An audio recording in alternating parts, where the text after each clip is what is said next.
Dear students, आप सबका एक बार फिर से स्वागत है। आज की इस वीडियो में मैं आपको क्लास 10 से रिलेटेड प्रश्न सिद्ध कीजिए कि √7 एक अपरिमेय संख्या है। यह प्रश्न एनसीईआरटी बुक से एक्सरसाइज 1.3 का है और यह परीक्षा में अधिकों बार पूछा जा चुका है और इस प्रश्न की पूछने की संभावना बहुत ज़्यादा रहती है। तो आइए सीखते हैं कि इसे हम कैसे बनाएंगे, कैसे सिद्ध करेंगे। तो इसके लिए सबसे पहले करते क्या है कि जो दिया हुआ प्रश्न है कि √7 एक अपरिमेय संख्या है, इसे हम सबसे पहले इसका उल्टा परिमेय संख्या मान लेते हैं। तो लिखेंगे कि माना कि √7 एक अपरिमेय दिया हुआ है, इसका उल्टा परिमेय संख्या मान लेंगे हम।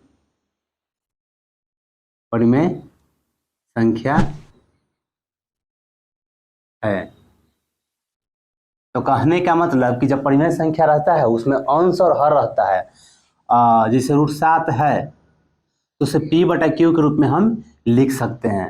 परिमेय संख्या यानी कि p/q के रूप में लिखा जा सके। तो p और q क्या है, इधर बता देंगे कि p और q, जहां p और q एक पूर्णांक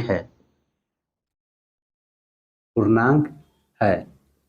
कहने का मतलब कोई एक पूर्ण संख्या अर्थात पूर्णांक है। उसके बाद जो नीचे हर है यह बराबर 0 के बराबर नहीं होना चाहिए। मेरा कहने का मतलब कि q बराबर नहीं होना चाहिए 0 के। यदि नीचे 0 हो जाए और ऊपर p लिखा रहे, q का मान 0 हो जाए तो हम होगा क्या कि इसका रिजल्ट अनंत आ जाए, इन्फिनिटिव आ जाएगा। यानी कि हम 0 से किसी भी संख्या को हम 0 से भाग नहीं दे सकते हैं। और उसके बाद जो p और q रहना चाहिए, p और q सहअभाज्य संख्याएं रहना चाहिए। सहअभाज्य संख्याएं हैं। तो कहने का मतलब कि ACF ऑफ PQ क्या आएगा, 1 आएगा। कहने का मतलब ना कि परिमेय संख्या दे दे। अब एग्जाम्पल के तौर पर हम दें कि 5/7 क्या है, परिमेय संख्या है। तो हम दोनों का ACF निकालेंगे, 5 और 7 का हम ACF निकालेंगे। तो इसका ACF 1 आ जाएगा, 5 और 7 का ACF है। ACF यानी कि वो महत्तम संख्या जो दोनों को काट दें। तो ACF 5 7 का कितना आएगा, 1 आएगा। यानी कि 5 और 7 सहअभाज्य है। तो परिमेय संख्या होने के लिए शर्त यह भी है कि संख्याएं सहअभाज्य रहना चाहिए। इसके आगे अब इसको आगे इतना लिखने के बाद, ये शर्त लिखने के बाद इसे हम आगे बढ़ाएंगे। अब इसको यदि हम तिरछा तिरछी गुना करें तो p बराबर हमारा √7q आ जाएगा। और फिर इसको दोनों तरफ वर्ग कर देते हैं। लिखेंगे कि दोनों तरफ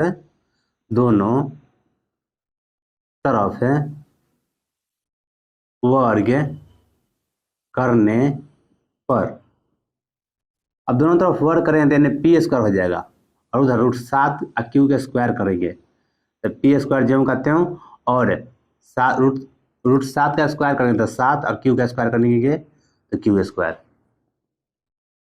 अब देखो यहाँ समझने वाली बात क्या है कि जो p² है ना, 7 का गुणनखंड है। तो मेरा कहने का मतलब कोई संख्या रहता है, एग्जाम्पल के तौर पर कोई संख्या ले हमें, जैसे हम 55 ले लेते हैं एक संख्या।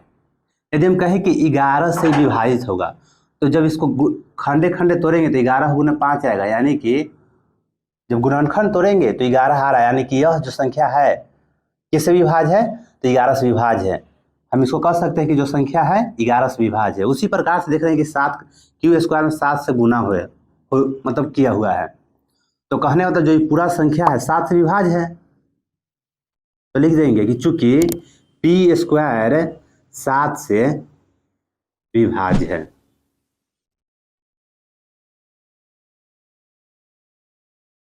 इतना समझ में आ गया होगा आपको।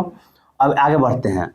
अब देखो मेरा कहने का मतलब है कि एक अन्य एग्जाम्पल लेते हैं। जैसे कि हम 9 लेते हैं, 9 जो है 9 3 से विभाजित हो जाएगा। और जब इसका वर्ग निकालेंगे, 9 का जब वर्ग निकालेंगे तो 3 आएगा। और जो वर्ग आया ना, वर्गमूल, जैसे 9 का वर्गमूल निकालेंगे तो 3 आया। मेरा कहने का मतलब 9 जो है 3 से विभाजित है और उसका वर्गमूल निकाल देते हैं तो जो 3 आया वो भी 3 से विभाजित होगा।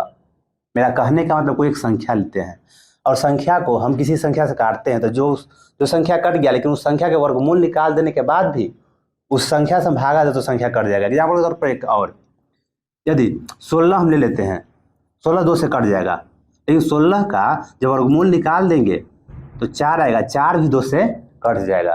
तो इसी प्रकार यहाँ भी हम लिख सकते हैं कि पी स्क्वायर कैसे 7 से विभाज्य है, इसलिए पी भी 7 से विभाज्य होगा। अब उसके बाद फिर से करते क्या है कि हम p बराबर ही यहाँ देखते हुए एक नया चर के साथ मान लेते हैं, यानी p बराबर 7r मान लेंगे। यहाँ बगल में लिख देंगे कि माना, और यहाँ पुनः लिख देंगे। उसके बाद फिर से इसको दोनों तरफ वर्क करते हैं, दोनों तरफ वर्ग करने पर जब दोनों तरफ वर्ग करेंगे तो इधर पी स्क्वायर हो जाएगा और उधर 7r के स्क्वायर हो जाएगा, तो पी स्क्वायर और इधर 49r स्क्वायर।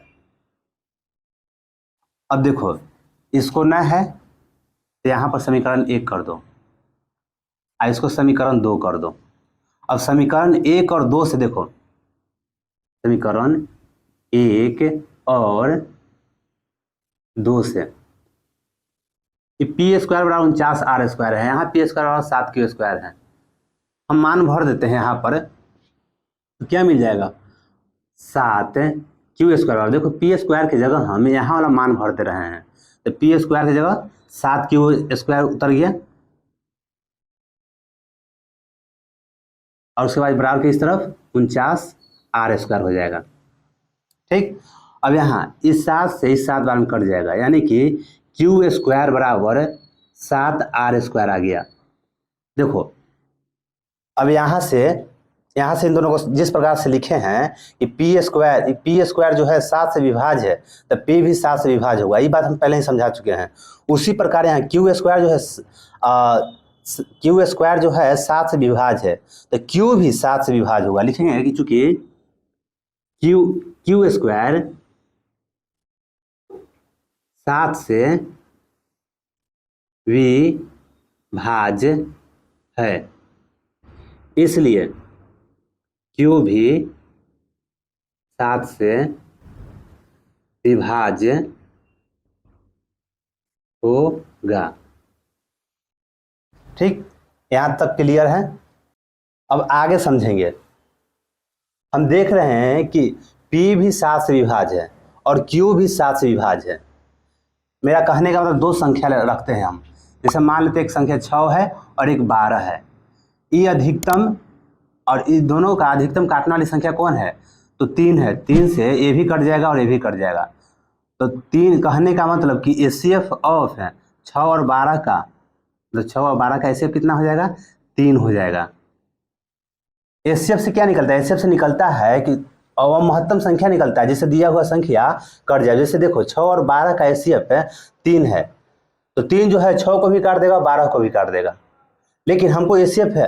अब जैसे यहाँ पर देखते हैं पी और क्यू में देखते हैं कि पी जो है 7 से विभाज्य है और क्यू भी 7 से विभाज्य है, तो कहने का मतलब ना कि एचसीएफ है पी क्यू का 7 है। काहे 7 है, काहे कि पी भी 7 से कट जाएगा और क्यू भी 7 से कट जाएगा। एचसीएफ कहने का मतलब कि हाईएस्ट कॉमन फैक्टर। ठीक, तो हमको क्या लाना था, हमको लाना था कि एचसीएफ और पी क्यू 1 आना चाहिए, लेकिन आया क्या, हम देख रहे हैं कि पी भी 7 से विभाज्य है, क्यू भी 7 से विभाज्य है, अर्थात एचसीएफ पी और क्यू का एचसीएफ 7 आ रहा है, 1 नहीं आ रहा है। यहाँ लिखेंगे चूंकि पी और क्यू दोनों 7 से विभाज्य है, अर्थात यानी इसलिए एचसीएफ है और पी और क्यू कितना हो जाएगा, बराबर 7 हो जाएगा, बराबर नहीं है 1 के। इसलिए लिख देंगे कि यहाँ विरोधाभास प्रकट हो रहा है, विरोधाभास प्रकट हो रहा है। अतः √7 एक अपरिमेय संख्या है। इस प्रकार से यह प्रश्न पूर्णतः सॉल्व हो गया। तो मैं उम्मीद करता हूं दोस्तों कि आपको यह वीडियो समझ में आई होगी। वीडियो अच्छी लगी हो तो वीडियो को लाइक और चैनल जरूर सब्सक्राइब करें। Thanks for watching.